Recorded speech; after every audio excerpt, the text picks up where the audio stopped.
Good morning বন্ধুরা, আমি সঙ্গীতা। তোমরা কেমন আছো? আশা করি ভালো আছো। আমিও খুব ভালো আছি। আজকে আমি বানাবো দেখো কাতলা মাছের কোরমা। কোরমা অনেক ধরনের খেয়েছো, আজ আমি যেভাবে বানাবো তোমরা সেভাবে বানিয়ে একবার খেয়ে দেখো, আর কেমন হয়েছে বা কেমন লেগেছে অতি অবশ্যই কমেন্ট করে জানাতে ভুলবে না। চলো কী কী লাগছে উপকরণ সব কিছু তোমাদের সাথে শেয়ার করে দিই। দেখো, মাছকে আমি নুন হলুদ মাখিয়ে আর একটু তেল আর কাগজি লেবুর রস মাখিয়ে রেখে দিয়েছি আগে থেকে। এখানে রসুন আর আদা নিয়ে নিয়েছি, পেস্ট করে নেবো। এখানে একটা মিডিয়াম সাইজের টমেটো আর কাঁচা লঙ্কা নিয়ে নিয়েছি দুটো, পেঁয়াজ নিয়েছি বেশ খানিকটা। এটা বেরেস্তা বানাবো আমি আগে। টক দই নিয়ে নিয়েছি, যেটুকু প্রয়োজন সেটুকুই নেব। এখানে নিয়েছি কাজু আর কিশমিশ। চলো বন্ধুরা, এবারে কড়াইয়ে আমি তেল গরম হতে দিয়ে দিয়েছি আগে থেকে। এবারে আমি পেঁয়াজটাকে আগে ভেজে বেরেস্তায় পরিণত করি। চলো দেখো বন্ধুরা, কড়াইয়ে তেল গরম হতে দিয়েছি, তেলটা গরম হয়ে গেছে। এবার আমি পেঁয়াজগুলোকে ভেজে নেব একদম মিডিয়াম আঁচে, নইলে হাই টেম্পারেচারে দিলে পরে পেঁয়াজগুলো পুড়ে যাবে। তাই মিডিয়াম আঁচে দিয়ে পেঁয়াজগুলো তোমাদের ভেজে নিতে হবে।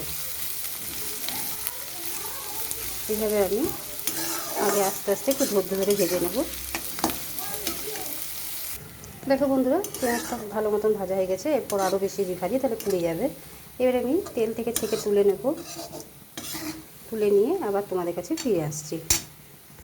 দেখো বন্ধুরা, আমি তেলটা থেকে পেঁয়াজগুলো সব তুলে নিয়েছি। এবারে আমি ওই তেলের মধ্যে মাছগুলো ভেজে নেব। দেখো বন্ধুরা, মাছগুলো আমি দিয়ে দিলাম। মাছগুলো ভাজতে ভাজতে ততক্ষণ আমি এবারে আরেকটা পেস্ট বানিয়ে নিয়ে চলে এসেছি। চলো কিসের পেস্ট বানাবো তোমাদের দেখিয়ে দিই। দেখো বন্ধুরা, আগে আমি আদা কাঁচা লঙ্কা আর রসুনের পেস্টটা তৈরি করে নিলাম। এবারে আমি দিয়ে দেবো টমেটো,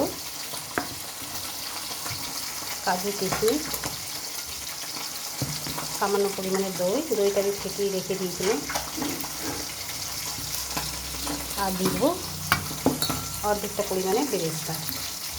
দেখো বন্ধুরা, অর্ধেকটা বেরেস্তা দিয়ে দিলাম আর অল্প পরিমাণে রেখেছিলাম, পরে ব্যবহার করব। এবারে আমি আরেকটু জল দিয়ে দেবো সামান্য। এবারে আমি এটাকে পেস্ট করে নিয়ে চলে আসবো। দেখো বন্ধুরা, মাছটা আমি এপিট উপিট করে উল্টে পাল্টে ভালো মতন ভেজে দিলাম। তোমরা চাইলে হালকাভাবে ভাজতে পারো। আমার মাছটা একটু ভালো মতো না ভাজলে ভালো লাগে না, মনে হয় যেন একটু কড়া করেই ভাজি, তবে খেতে ভালো লাগে। এবার তোমাদের যদি খাবো না তাহলে হালকাভাবে ভেজে নিতে পারো। এবার আমি মাছগুলোকে তুলে নেব। তো বন্ধুরা, কড়াইয়ের মাছটা তুলে নেওয়ার পর বেশ খানিকটা তেল আছে, তোমরা চাইলে অন্য তেলেও করতে পারো। আমি এই তেলের মধ্যেই করে নেব। এবার আমি ফোড়ন দিয়ে দিচ্ছি সামান্য পরিমাণে গরম মশলা, দুটো এলাচ, একটি লং আর সামান্য পরিমাণে দারচিনি।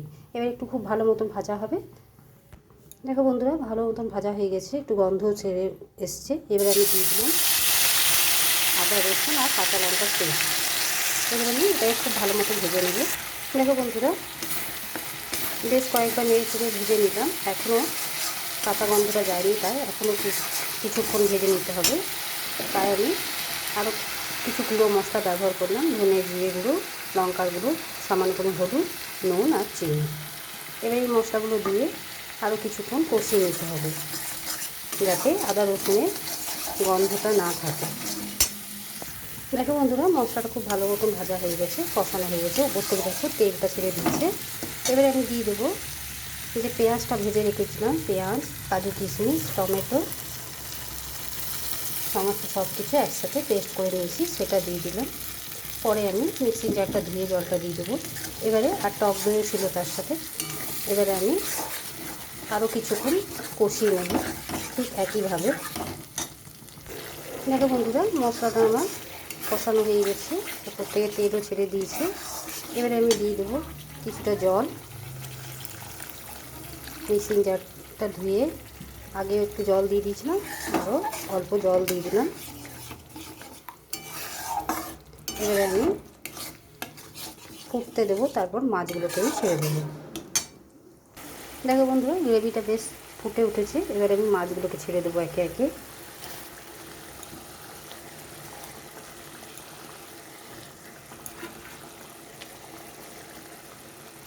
এরপর আমি এপিট উপিট করে নেড়ে চেড়ে নেব। আর দিয়ে দেবো যে বাকি বেরেস্তাটা ছিল সেটা দিয়ে দিলাম। এরপর বেরেস্তা দিয়ে কিছুক্ষণ নেড়ে চেড়ে ফুটিয়ে নেব, তাহলে আমার রেসিপিটা তৈরি হয়ে যাবে। আর দিয়ে দেবো সামান্য পরিমাণে গরম মশলা।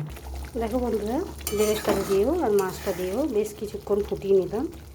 এরপর দিয়ে দেবো সামান্য পরিমাণে গরম মশলার গুঁড়ো, আর তোমরা চাইলে একটু ঘিও দিতে পারো, আমি ঘি ব্যবহার করব না। তাহলে আমার রেসিপিটা তৈরি হয়ে গেল। তোমাদের কেমন লেগেছে অতি অবশ্যই জানাতে ভুলবে না, কমেন্ট করে জানাবে। আর বাড়িতে অতি অবশ্যই আমার মতন করে বানিয়ে একবার খেয়ে দেখবে। এবারে আমি গ্যাসটা অফ করে অন্য জায়গায় ঢেলে নিয়ে তারপর তোমাদের কাছে ফিরে আসছি।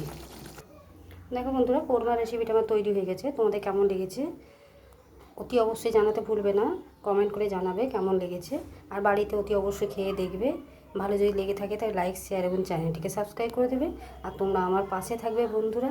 আর একটি লাইক করে দিও, সবার সাথে শেয়ার করে দিও। আজকের মতো এতটুকুই, কালকে আবার অন্য কোনো রেসিপি নিয়ে আসবো। সুস্থ থেকো, ভালো থেকো, আর তোমরা আমার পাশে থেকো বন্ধুরা।